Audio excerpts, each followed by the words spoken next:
বেশি কোরআন পড়ুন, নামাজ পড়ুন, নেমে যাবে কাঁধ থেকে সকল পাপের বোঝা। মাহে রমজানে সবাই বেশি বেশি আমল করুন। পবিত্র মাহে রমজান বছর ঘুরে চলে আসলো। তো একটি একটি করে 6টি রোজাই চলে গেল, আজ 7ম রোজা। তো সবাই কেমন আছেন? আলহামদুলিল্লাহ আমি ভালো আছি এবং রোজা রেখেছি। আসসালামু আলাইকুম, সবাই কেমন আছেন? আশা করি ভালো আছেন। এদিকে আমরাও ভালো আছি আলহামদুলিল্লাহ। আমি সাথী, আমি দোহার থেকে বলছি। সাথী চ্যানেল থেকে আপনাদের সবাইকে স্বাগতম। কাছেও দূরে, দেশ এবং দেশের বাহিরে যে যেখান থেকে আমার ভিডিওটি দেখছেন বা দেখবেন, সবার সুস্বাস্থ্য কামনা করে আজকে আমি একটি ব্লগ ভিডিও নিয়ে হাজির হয়েছি। আশা করি আমার এই ভিডিওটি আপনাদের ভালো লাগবে। তো আজকে সকাল সকালই মোছা পরিষ্কার নিয়ে চলে আসলাম। তো আজকে ভাবলাম যে আমার অ্যাকোয়ারিয়ামটা একটু ময়লা হয়ে গেছে, তাই একটু মুছে নিলাম। তো ধুলো পড়েছে, আমি মাঝে মধ্যেই মুছে নিই, তারপরও আবার একটু মুছে নিলাম, বেশ ময়লা পড়েছে। তো ভিতরে জিনিসপত্র আমি নামিয়ে মুছলাম না, হালকা পাতলাভাবে মুছে নিচ্ছি, দেখতেই পাচ্ছেন। আর যেহেতু এটা সবসময় মুছাই থাকে, তারপরও মুছে নিলাম।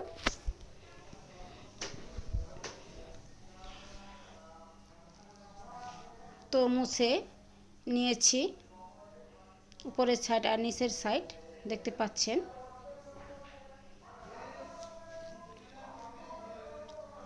আর এটার মধ্যে 3টা মাছ আছে, গোল্ডেন ফিশ। আর এটাতে অনেক দিন ধরেই এই মাছগুলোতে ডিম এসেছে, কিন্তু ডিম থেকে বাচ্চা হচ্ছে না। আর এদিকে ওভেনটাও পরিষ্কার করে নিচ্ছি, ওভেনের সাইডটা, কারণ ওভেনের মধ্যেও ময়লা পড়ে, তাই হালকা পাতলাভাবে একটু মুছে নিলাম।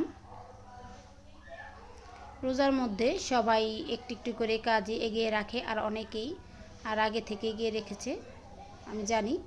তো আমিও কিছুটা কাজ এগিয়ে রেখেছি, আবার দেখারও চেষ্টা করেছি। তো আমার এই সাইডটা পরিষ্কার হয়ে গেছে। এখন আমি আমার বেডরুমটা একটু গুছিয়ে নেব, আর বিছানাপত্র আমি উঠিয়ে নিয়েছি। এখন চাদরটা ঝাড় দিয়ে টান করে নিচ্ছি।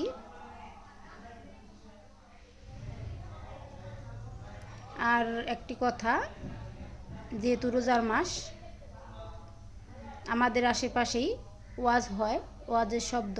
আর আমার বাসাতে যেহেতু কাজ চলছে, মিস্ত্রিদের কাজ, অনেক মানুষের কাজ, দিনের বেলা হয়তো আওয়াজ হবে, কিছু করার নেই।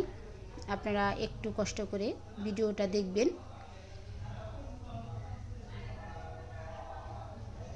আর এর মধ্যেই আমি পর্দাটা ধুয়ে দিয়েছিলাম, তো পর্দাটা এখন আমি জানালায় লাগিয়েছি। আর এই পর্দাটা আমার অনেক ভালো লাগে, জানালার পর্দার এই কালারটা।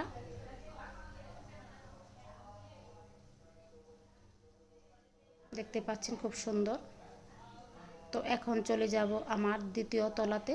দ্বিতীয় তলাতে যে কাজ চলছে তাই একটু দেখিয়ে দিচ্ছি। দেখুন কি অবস্থা, খুব বাজে অবস্থা।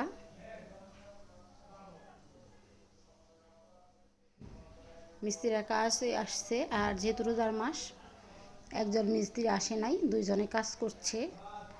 আবার কাল বা পরশু থেকে আরেকজন আসবে। তো মোটামুটিভাবে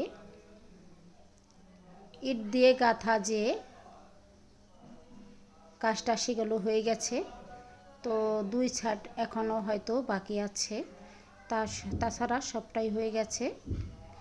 আর জানালার যে গ্রিল, সেটাও বানানো দেওয়া হয়েছে, হয়ে যাবে ইনশাল্লাহ। আর এদিকে ফল চারটা ডালা হয়েছে, এক সাইডে টয়লেট আর এক সাইডে কিচেন রুম। আর কিচেন রুমটাও অনেকটাই ছোট হয়েছে, কি বলবো, দুঃখের বিষয়, আমার খুব খারাপ লাগছে।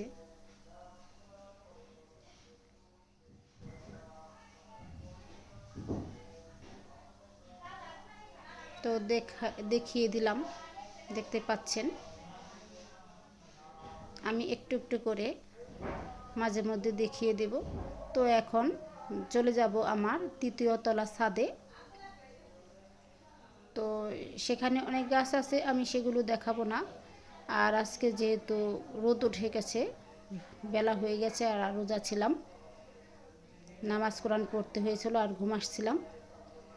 আর আমার এই গোলাপ গাছটা অনেক পুরানো, অনেক গোলাপ হয় দেখতে পাচ্ছেন, আর বড় বড় লাল গোলাপ হয়। আর লাল গোলাপ আমি খুব পছন্দ করি, ফুটে যাবে ইনশাল্লাহ। আর এদিকে চেলি ফল যে গাছটা, সেটা অনেক চেলি ফল আসছে এবছর। আর নেট দিয়ে বেড়া দেওয়া হয়েছে, তাছাড়া বাচ্চারা এসে খেয়ে ফেলে। তো দেখতে পাচ্ছেন এবার রয়ে গেছে, ওদের খেতে দেইনি, তালার মেরে রাখি ছাদে। তো ভাবলাম যে দু একটা ছিঁড়ে আপনাদের দেখিয়ে দিই কেমন হয়েছে। আরও পাকে লাল বা কালো হয়ে যায়। তাছাড়া আমার এই ছাদে বানর আসে, এই গাছগুলো খেয়ে ফেলে, তাই এক সাইড করে নেট দিয়ে আটকিয়ে দিয়েছি। এবছর এখনও বানর আসে নাই, হয়তো দেখে নাই। এই ফলগুলো খেতে ভালোই লাগে, তেমন খারাপ লাগে না, আর বাচ্চারা খুব পছন্দ করে। খুব অনেক অনেক ফল আসছে দেখতে পাচ্ছেন। তারপর আমি রান্না বান্না করলাম।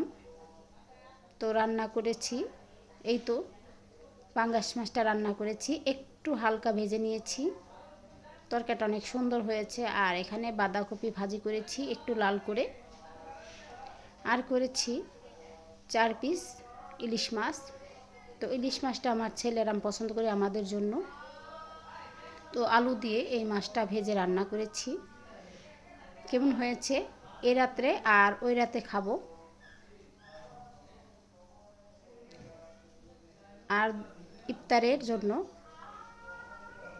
তরমুজ আনা হয়েছিল, আর তরমুজ প্রথমে আনছিল না, আমি বলেছি যে এখন খাবো না। তো যেহেতু এটা পঞ্চম রোজা, তাই ভাবলাম যে তাহলে একটা তরমুজ আনা যাক। তো তরমুজটা আনছে, তাই কেটে নিলাম। এই তো হালকা পাতলা ইফতারের আয়োজন করেছি। তো সবাই মিলে ইফতারি করব। আর 2 ধরনের শরবত রেখেছি। সবাই ভালো থাকবেন, সুস্থ থাকবেন, আর বেশি বেশি আমল করবেন, আর আমার ভিডিও দেখবেন। সবাইকে ধন্যবাদ।